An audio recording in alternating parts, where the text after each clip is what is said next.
Today we're talking with Mrs. Merlene Neal, who is the educational assessor for the country of Belize, and that's quite a job.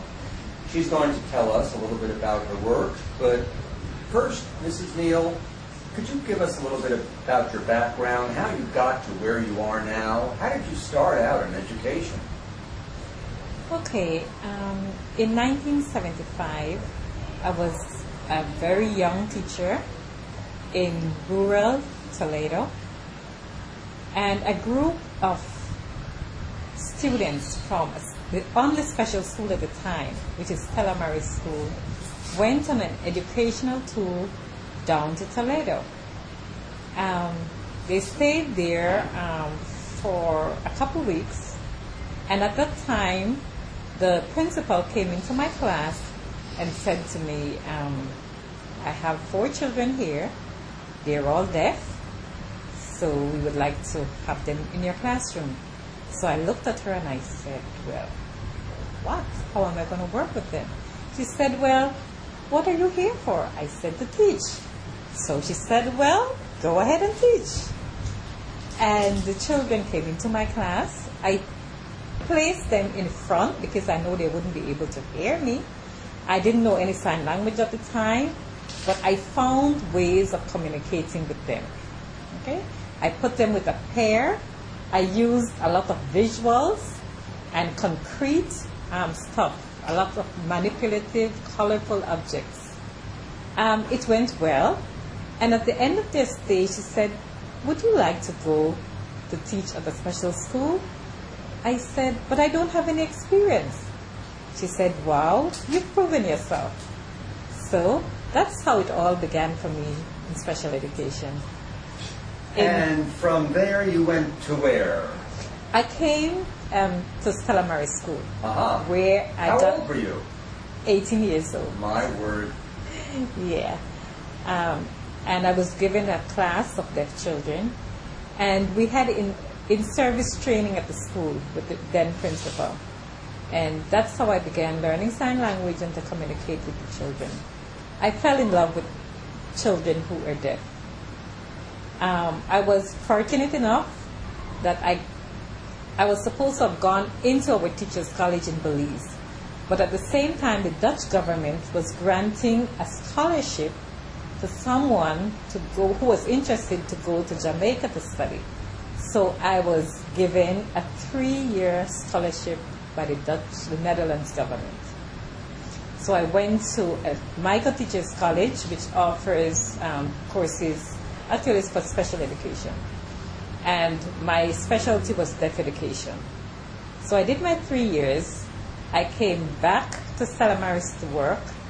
I stayed there for a while, and then I wasn't sure what I wanted to do, because I said, okay, will my whole life be working with children with special needs? I had a family at the time, so I went to the States and I stayed there for a while working with children with special needs.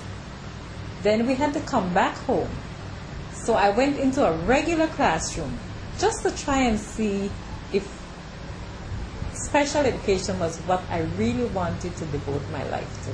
I taught 2 years in the so-called regular classroom, and then I returned to special education, which I think is my calling. I went on to do my certificate in education at the University of the West Indies for a year, and then I taught again, and I was blessed. I think I am a truly blessed person.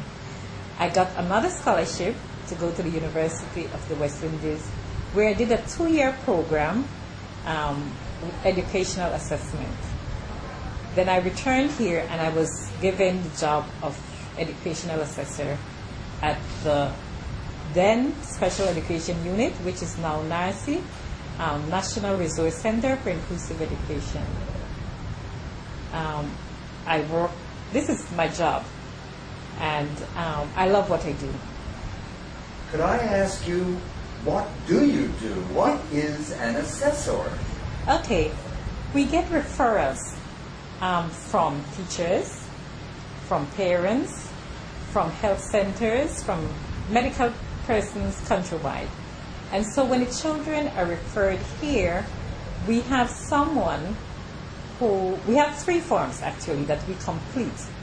One to be completed by the parent with all the background information, the medical information, developmental history of the child.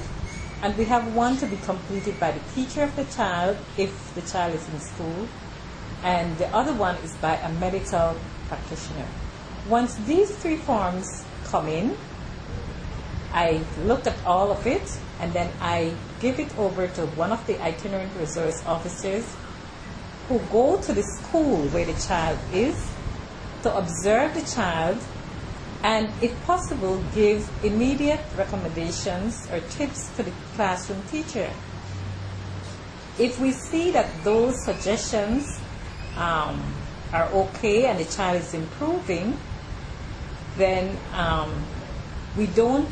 the child does not have to come in for assessment here from us.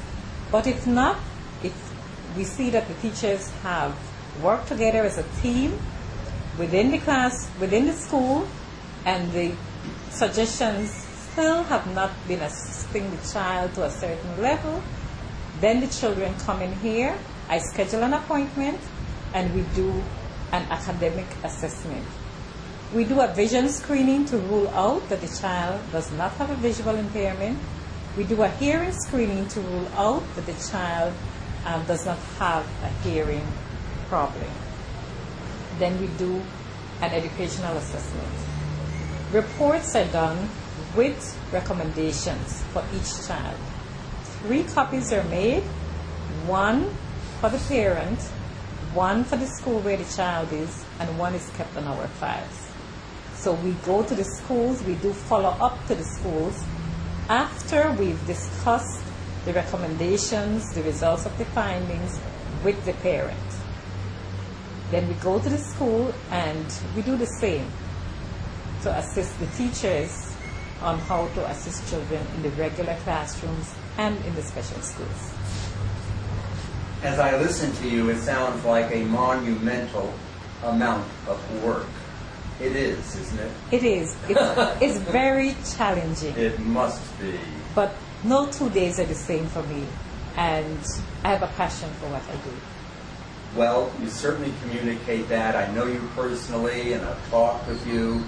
And I think that's one of the keys of successful people in this field, that they believe in what they're doing and they find meaningfulness. I can't tell you how much it's been great working with you. I hope to continue working with you. And thank you so much for taking the time out of your busy schedule for this interview. Take care now.